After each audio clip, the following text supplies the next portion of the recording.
자, 오늘 우리 하나님 말씀 읽겠습니다. 에베소서 6장 1절에서 4절 말씀.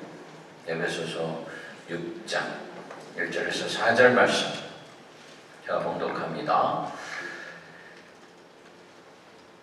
자녀들아, 주 안에서 너희 부모에게 순종하라. 이것이 옳으니라. 네 아버지와 어머니를 공경하라. 이것은 약속 있는 첫 계명이니 이로써 네가 잘되고 땅에서 장수하리라. 또 아비들아, 너희 자녀를 노엽게 하지 말고 오직 주의 교훈과 훈계로 양육하라. 아멘. 아멘. 자, 오늘 우리 부모님 주일로 지킵니다.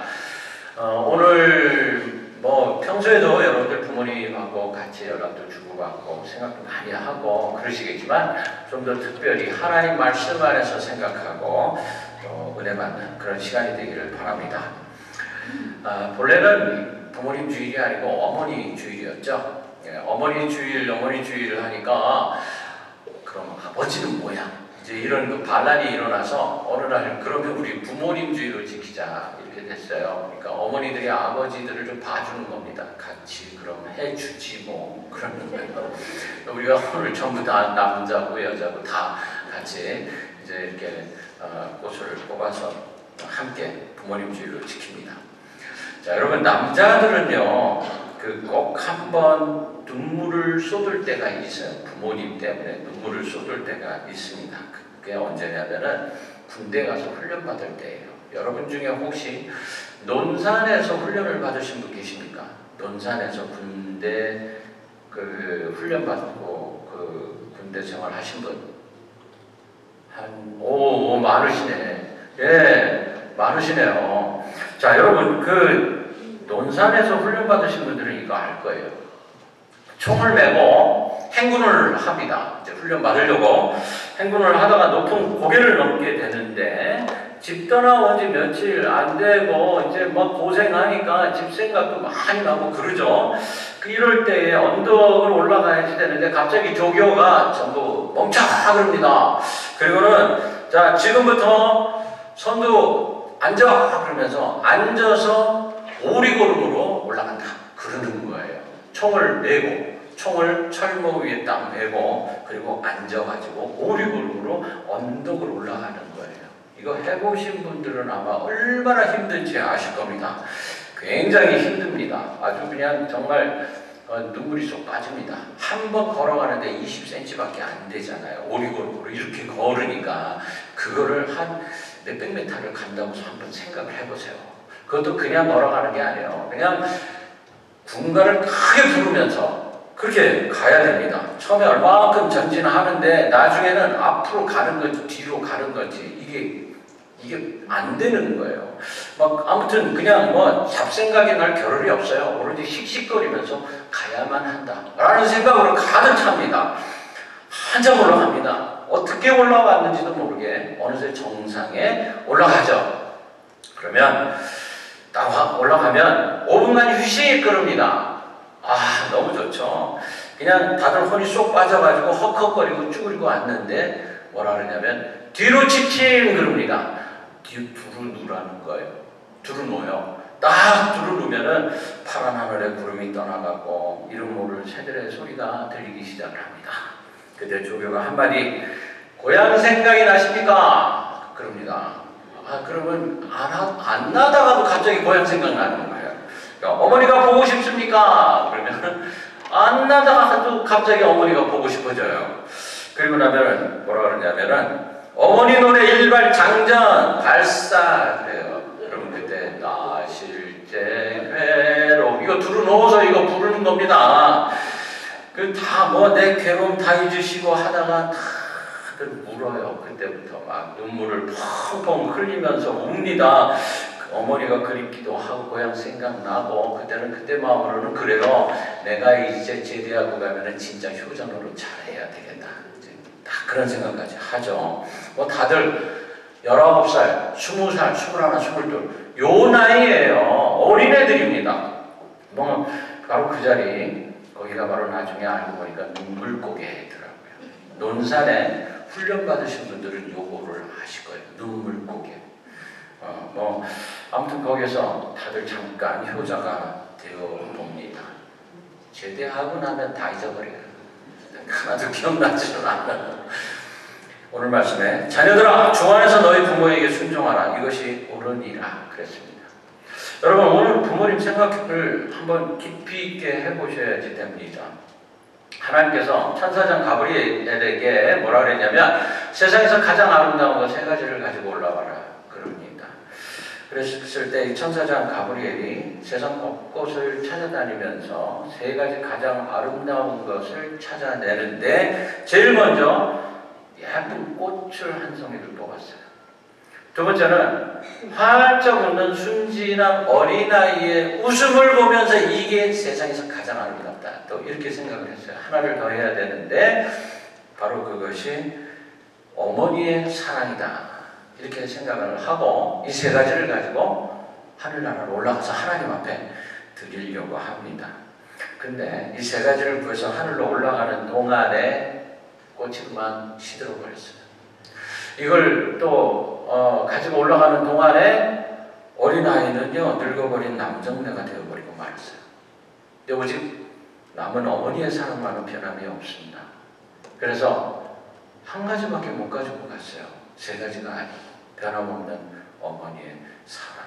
이게 톨스토이의 짧은 단편 소설의 이야기입니다. 반면에 이런 이야기도 있습니다. 여러분 이 세상에서 제일 행복한 여인이 누구일까요? 제일 행복한 여인이 누구일까요? 하와래요. 하와. 왜? 시어머니가 없기 때문에.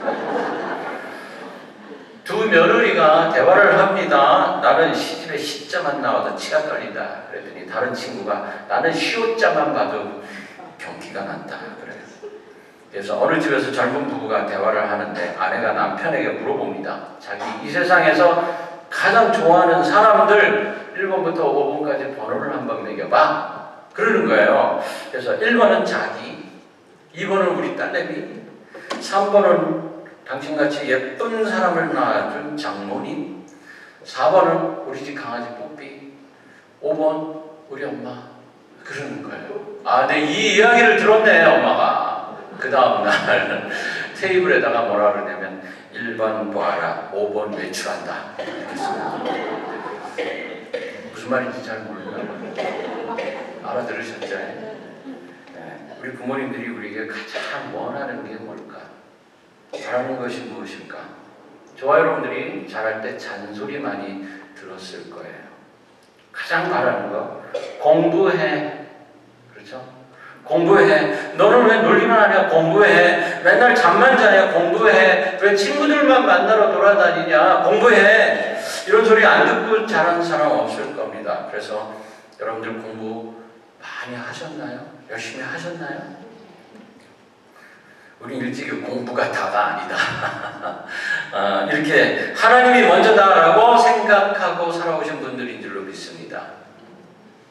그렇지도 않은가 보네. 제가 그렇다는 얘기예요. 공부보다는요, 제가 운동이 너무 좋았어요. 그래서 운동을 잘해가지고 운동 선수 해보려고 했었어요. 한 번은 중학교 때는 탁구를 너무 잘 쳤어요. 그래서 탁구 선수 할래요 이랬었어요. 고등학교 때는 유도를 했어요. 그래서 내가 유도 선수 할래요 뭐 이랬어요. 또 친구가 좋았어요. 친구들하고 맨날 놀러 다니는 거예요. 그러다가 교회를 알게 되었고 여학생들하고 대화하는 게 또 그렇게 또 좋았어요. 저는 교회를 빠지지 않고 열심히 다녔어요. 예배 드리는 게 좋았어요. 하나님을 알게 됐어요. 그러다가 믿음이 들어가면서 예수님을 알게 됐어요. 예수님이 하나님이라는 사실을 알게 되면서부터 제 인생이 변화가 되기 시작을 했어요. 하나님의 사랑 없이 인생 존재할 수 없다는 진리를 깨달으면서 하나님의 사람이 되어야 되겠다 그랬어요. 저 이번에 그 한국 상주의 컨퍼런스에 참석했다가 파키스탄 목사님을 만났는데 그분이 저에게 카톡을 합니다. 우리 서로 카톡을 열자고 그러더라고요. 카톡을 하는데 그분이 저한테 꼭 뭐라 그러냐면 Hi, man of God, how are you? 그래요. 제가 man of God이 됐어요. man of God. 이거 너무 듣기가 좋아요. 꼭 man of God. 사실 모든 성도들은 맨 오브 갓, 모든 여자 성도들 레이디 오브 갓. 그렇죠? 우리는 모두 하나님의 아들이고 딸입니다. 우리가 하나님의 진정한 사랑을 깨닫게 된 후로 그 사랑의 모습을 어머니, 아버지로부터 배웠다는 것을 알게 됩니다. 아, 그렇구나. 물론 다 그렇다는 거 아니에요. 때로는 어려서 부모님을 일찍 여인 분들도 많습니다. 특별히 6.25 세대들, 고아들도 많습니다. 그런 분들은 부지불식간에 부모를 잃어버린 사람들, 정말 벼랑 끝에 삶을 살았어요.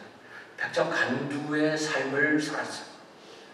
이런 분들도 고난 속에서 하나님을 만나시더라고요. 그 힘들고 어려운 가운데 하나님 만나요. 다윗이 그런 사람이었어요. 다윗은요, 하나님, 자기 엄마 아빠의 사랑 잘 못 받았어요. 너는 가서 양이나 쳐. 나머지 형들 7만 쫙 세워놓고 이 중에서 고르시죠. 아닌데. 그렇죠? 다윗은 고난 중에 하나님을 만납니다. 양을 치다가 외로워서 죽을 지경인 상황 속에서 하나님을 만나요. 그게 다윗이에요. 그리고 나서 더 깊은 하나님의 사랑을 깨닫게 되고 육신의 아버지보다 하나님, 나의 영의 아버지가 진정한 나의 아버지입니다 라고 믿음을 고백하게 됩니다. 그 노래가 바로 시편이에요. 어쩌면 이 길이 부모가 안 계셔서 겪는 이 고난의 길이 광야 40년의 길이 되어서 그런 분들이 더 깊이 하나님을 만나는 것을 보게 돼요. 그러고 보면 인생의 고난도 때로는 인생의 순풍도 다 하나님의 사랑을 알기 위해서였다라는 것을 우리가 깨닫게 됩니다. 그렇게 하나님의 사랑을 알고 그 하나님의 사랑을 소유한 사람이 맨 오브 갓, 레이디 오브 갓이 되는 거죠. 여러분, 자식이 부모님을 위해 무언가 좀 더 해드리고자 할 때 한사코 거절하시는 부모님, 그런 부모님들이 대부분이시더라고요. 저도 저희 어머니에게 전화를 드리면은, 아유, 엄마 제가 가봐야 되는데 왜 이렇게 목회가 바쁜지 몰라요. 안 와도 돼, 괜찮아, 다 알아. 우리 어머니가 그러세요. 어떤 분이 저한테 어머니가 계세요? 그러더라고요. 그래서 우리 어머니 계세요. 이쪽 오렌지 카운티에 사세요. 저한테 늘 그러세요. 기도한다. 그러세요. 자식에게 부담스러운 존재가 되지 않을까 해서 괜찮아. 오지마. 나 잘 있어. 얼마나 힘드냐. 그러면서 힘을 덜어주려고 애쓰시는 그 모습을 보게 됩니다. 그런 부모님들이 우리에게 바라는 게 뭘까요? 오로지 자식 건강하기만을 바랍니다. 건강하기만. 여러분의 자신이 육신 건강한 게 나 자신만을 위한 것이 절대 아니다. 그렇죠? 효도 차원에서 의무사항이에요. 아실제 괴로움 다 잊으시고 라고 시작되는 이 어머니 마음이라는 노래 2절에 보면은요, 어려선 안고 업고 얼러주시고 자라선 문 기대어 기다리는 마음, 알을 쌓 그릇될 쌓 자식 생각에 고우시던 이마 위에 주름이 가득 땅 위에 그 무엇이 높다 하리요 어머니의 정성은 지극하여라. 이렇게 끝나요. 이 자리에 있는 분들 중에 자라면서 부모님으로부터 차 조심해라, 뛰지 마라 이런 말 안 듣고 자란 사람 없을 겁니다. 모두가 다 그래요. 안 그러신 분들이 없어요. 경상도 사나이들이 과묵하다 그러죠. 말을 잘 안 한다. 그래서 살갑게 하루 일을 아내에게 일일이 보고하고 뭐 막 이런 얘기 안 하고 딱 3마디만 한다 그러죠. 퇴근하고 집에 딱 들어오면서 밥 먹었나? 아는 자자. 이 3마디만 한대요. 근데 아는 그러잖아. 아는이 뭔지 아세요? 애들은 이게 빠지지가 않네. 경상도 사나이들도 똑같네. 애들은 동서고금 막론하고 변함없는 것이 바로 부모의 사랑입니다. 우리 어머니들 가슴 속에 하나님의 사랑 한 조각 안고 살아가십니다. 그래서 하나님 사랑 가장 비슷하게 닮은 것이 바로 어머니 사랑이다, 아버지 사랑이다. 우리가 이렇게 말하는 거예요. 윤동주라는 시인을 여러분 잘 아실 겁니다. 그 시인이 어머니 별을 해는 밤이라는 시가 있어요. 제가 한번 읽어볼게요. 계절이 지나가는 하늘에는 가을로 가득 차 있습니다. 나는 아무 걱정도 없이 가을 속의 별들을 다 헤일 듯 합니다. 가슴 속에 하나 둘 새겨지는 별을 이제 다 못 해는 것은 쉬 아침이 오는 까닭이요 내일 밤이 남은 까닭이요 아직 나의 청춘이 다 하지 않은 까닭입니다. 별 하나의 추억과 별 하나의 사랑과 별 하나의 쓸쓸함과 별 하나의 동경과 별 하나의 희망, 별 하나의 어머니 이렇게 끝나요. 그러니까 이 앞에 있던 모든 식구가 바로 요 단어를 위해서요. 어머니. 별 하나의 추억도 어머니 가슴 속에서, 별 하나의 사랑도 어머니의 그 사랑 속에서, 시작과 끝을 어머니의 사랑 속에서 노래합니다. 그렇습니다. 우리 인생은 어머니 품 속에서 사랑을 배우고 다시 어머니의 사랑과 같은 하나님의 사랑 속으로 돌아가는 겁니다. 누구나 고향을 그리워하죠. 바로 어머니 품속이 우리 고향의 시발점이고 어머니 사랑을 통해서 하늘나라가 우리의 고향이라는 것을 다시 깨닫게 되는 거예요. 예나 지금이나 부모님의 사랑 변함없습니다. 부모님의 사랑에 보답하는 효도가 참 많이 변했습니다. 이것이 이 땅에 비극을 가져오는 원인이 아닌가 합니다. 오늘 말씀에 순종하라. 부모님의 말씀에 순종하라. 명령에 순종하라.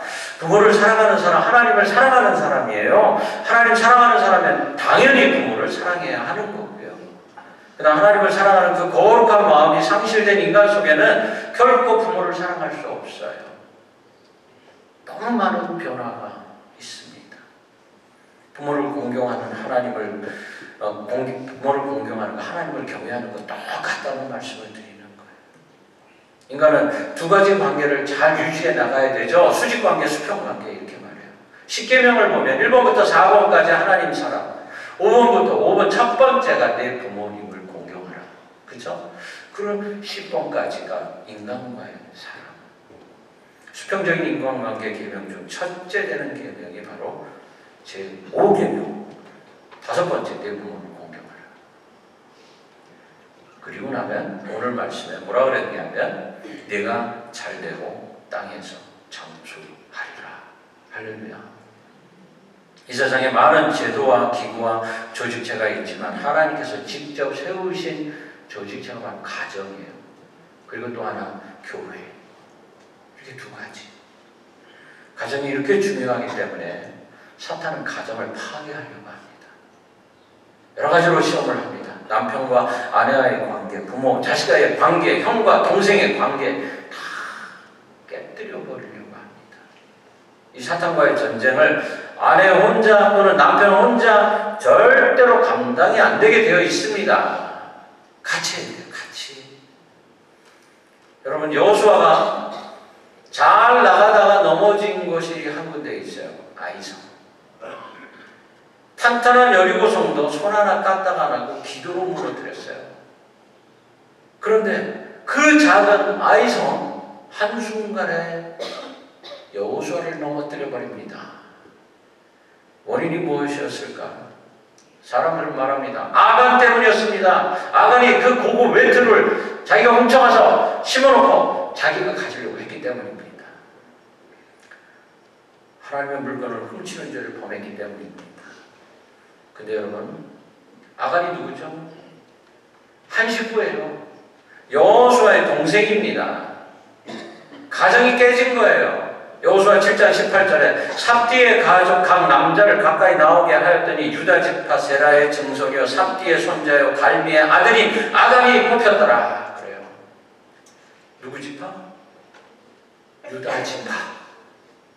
유다 지파 다윗의 지파이고 예수님의 지파예요. 여호수아는 에브라임 지파인데 아간이 형님 유다 지파. 나이는 여호수아가 많으니까 사촌 동생이 되는 거예요. 아간이라는 이름이 괴로움을 주다 해요. 범죄에서 자신만 죽는 것이 아니라 다른 사람에게 괴로움을 준다. 죄는 자신에게만 그치지 않고 관계된 모든 사람, 자신이 몸담고 있는 가족, 공동체 전체 영향을 미치게 되어 있어요.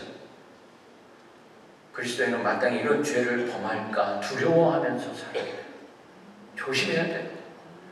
여호수아는 실패의 원인을 깨달은 다음에 범죄자인 아간을 색출해서 처형을 시킴으로 근본적인 모든 문제를 해결했다고 생각을 합니다. 네, 여러분, 제가 가만히 묵상을 해봤어요. 이것이 사실일까? 이것이 아간 한 사람의 문제인가? 아닙니다. 성경 내용을 가만히 들여다보면 아이성 전투의 실패는 여호수아 때문이에요. 여호수아가 잘못했어요. 여호수아 여리고성은 기도하면서 무너뜨렸는데 아이성 기도하지 않았어요. 기도했다는 말이 없습니다. 장군들이 당신이 직접 나가서 싸우세요 그러는데 자기는 안 가고 부하들만 보냅니다. 병사들을 전부 동원시켜야 됩니다 그러는데 자만에 져가지고 3,000명만 가도 이길 수 있어 이럽니다. 실패의 원인이 바로 여기 있어요. 여호수아 당신 때문인데 당신의 책임을 아간한테 전개시키는 거예요. 여호수아는 12지파의 민족의 아버지였어요. 집안의 가장이고 민족의 가장이고 가장이 잘못된 결정을 내렸기 때문이에요. 아내 혼자서 가정을 꾸려갈 수 없습니다. 다른 장수들이 아무리 잘해도 여호수아가 잘해야 모든 민족이 살아남는 겁니다. 이것이 성경의 진리입니다. 아버지가 잘해야 돼요. 아버지가 믿음으로 굳건하게 서 있어야 돼요. 아버지는 아이들에게 너무나 중요한 존재예요. 아버지 미소 속에 아이를 위한 장래 걱정이 있고 아버지 주머니 속에 아이를 위한 희생적 준비가 있고 아버지 가슴 속에 아이에게 훌륭한 모범이 못되고 있다는 가책이 있고 아버지 심장 속에는 좀 더 좋은 아버지가 되려는 결심이 있어야지 됩니다. 아버지는 날마다 일터로 나가지만 그 머릿속에 언제나 아이들이 있고 그래서 밥 먹자 아는 이게 있어야지 되는 거예요. 아는. 아버지는 속으로 울고 겉으로 위로하는 자. 아버지는 속으로 사랑하고 겉으로 책망하는 자.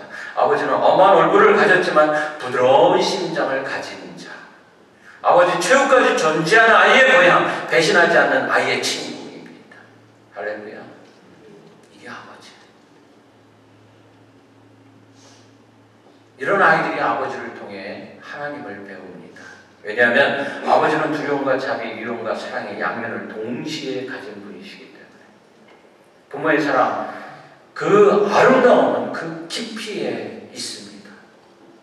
이건 겉으로 나타내 보이는 정도의 사랑이 아니라 깊은 곳으로부터 출발된 사랑이래요. 사랑의 깊이란 누구를 위해 고통대신 당하는 사랑을 말하는 거죠. 부모의 사랑, 아이들을 위해서 내가 고통당할 수 있다. 내가 희생할 수 있다. 돈, 시간 다 쓸 수 있다. 그리고 생명까지도 줄 수 있다. 바로 우리 주님이 우리를 그렇게 사랑하세요. 내가 너희들의 아버지다 그러세요. 우리 주님이. 그래서 우리는 부모로부터 하나님을 배우는 겁니다. 부모로부터 감사를 배웁니다. 잠언 23장 25절에 내 부모를 즐겁게 하여 너 낳은 어미를 기쁘게 하라 그랬죠? 그래서 여러분들에게 오늘 몇 가지 제안을 하려고 부모 효도 쉽게, 그래서 여러분 주보 사이에 껴있어요. 그거 한번 펴보세요. 오늘 제가 이거 읽고 설교를 마칩니다. 자, 정보 한번 보세요. 이것을 자식들한테 주셔야 됩니다. 우리 김정기 장로님은 범수한테 주세요. 그래서 범수야 너 이대로 해라. 박성호 장로님은 저기 진영이한테 너 이대로 해라. 자녀들에게 주시면서. 자, 제가 한번 읽어봅니다. 부모님과 가능한 많은 대화를 나누십시오. 부모는 자식과 대화의 시간을 가장 즐거워하십니다. 가능한 한 형제들과 같이 모여 대화를 나누십시오. 두 번째, 부모님께 일감을 드리십시오. 효라는 부모님을 방구석에 가만히 모셔만 놓은 것이 아닙니다. 일은 삶의 보람을 느끼게 합니다. 세 번째, 부모님도 취미를 가지도록 도와드리십시오. 사회에서나 교회에서 친구들과 어울려 즐길 수 있도록 하십시오. 네 번째, 여행의 기회를 드리십시오. 노인은 새로운 분위기와 경험을 즐기십시오. 집안에만 머물게 하지 마시고 때때로 멀리 떨어져 사는 친척집을 방문케 하십시오. 노인은 친척들을 연결시켜주는 끈이 됩니다. 5번째, 부모님을 이해하려고 노력하십시오. 연세가 드시면 기억력도 쇠약해지고 마음도 소심해지고 잔소리도 좀 늘게 되고 공연한 고집도 부릴 때가 있습니다. 그 이유를 파악하십시오. 하고 싶은 이야기를 제대로 못하는 부모님의 마음을 미리 알아 해드리십시오. 6번째, 가족끼리 외출할 때 노부모님도 종종 모시고 가도록 노력하십시오.